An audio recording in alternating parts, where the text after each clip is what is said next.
In the middle of Boston Harbor sits a strange, flat island with a black and white pyramid marker on its top.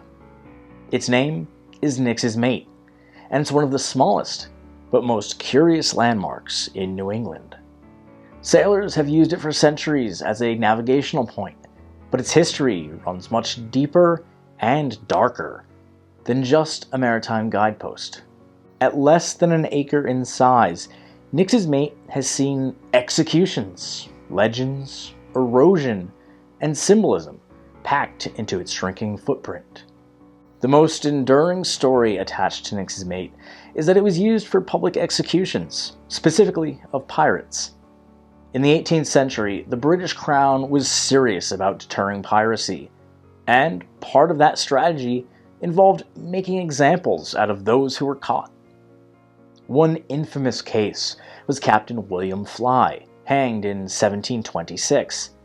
After his execution, his body was gibbeted, placed in an iron cage, and left to rot on Nixes Mate as a warning to others.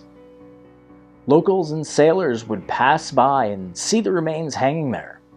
It was a brutal reminder of the consequences of maritime crime. The island's name itself sparks curiosity. One theory is that it's a corruption of Nixes Mate, possibly referring to a man named Nix, who was accused of piracy. According to the story, Nix was executed there, protesting his innocence until the end. He claimed the island would sink to prove he'd been wrongly condemned. Over the years, erosion has eaten away at the land, almost as if fulfilling his prediction. Whether that tale is real or not, the shrinking size of the island is a fact. At one point, Nixes Mate covered around 12 acres. Now it's barely a speck on the nautical map. The island wasn't always bare rock. Early records suggest it had vegetation, maybe even trees. But over time, weather, rising sea levels, and a constant wave action wore it down. It's essentially a sandbar now, reinforced with riprap to prevent it from disappearing completely. What's left is the granite base and the striking black and white daybeacon, installed by the U.S. Lighthouse Service in the early 19th century to guide ships safely into the harbor. That beacon is now the defining feature of the island. Shaped like a truncated pyramid, painted with alternating colors for visibility, it's both functional and symbolic. Ships entering Boston Harbor rely on it to avoid dangerous shoals nearby. Mariners use it as a fixed point to gauge their position. But beyond the practical, it stands as a visual reference to a darker chapter of Boston's past, where law and punishment were played out in the open for all to see. Nixes Mate exists in a gray space between land and sea, past and present. It's not easily accessible. You can't just walk to it or take a casual ferry. Most people pass it unknowingly while on harbor cruises or boating trips. To those familiar with its backstory, it's a strange little remnant that's held on despite the water's constant push to erase it. Boston's maritime past is long and layered, and Nixes Mate is one of those few places where those layers are still visible. Unlike other historical sites with visitor centers or manicured grounds, this one is raw. There's no plaque, no fence, no parking lot.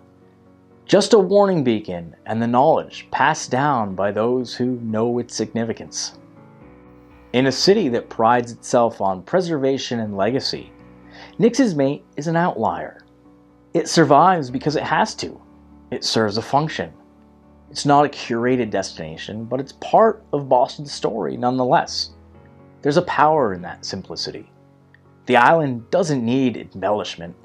Its size, its shape, and its past speak clearly enough. There's something almost poetic about the way the sea has reclaimed most of the island, leaving behind just enough to keep the story alive. Nature and time have done what they always do. They wear things down. But the fact that Nixes Mate still matters to mariners, historians, and locals says a lot.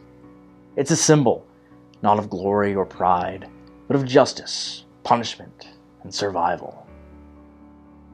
For those who sail by it today, the beacon is just another marker. For those who know what happened there, it's a quiet echo of a rougher time. No one cheers when they see it. There are no celebrations, no reenactments, no crowds. Just a solitary monument standing against the tide.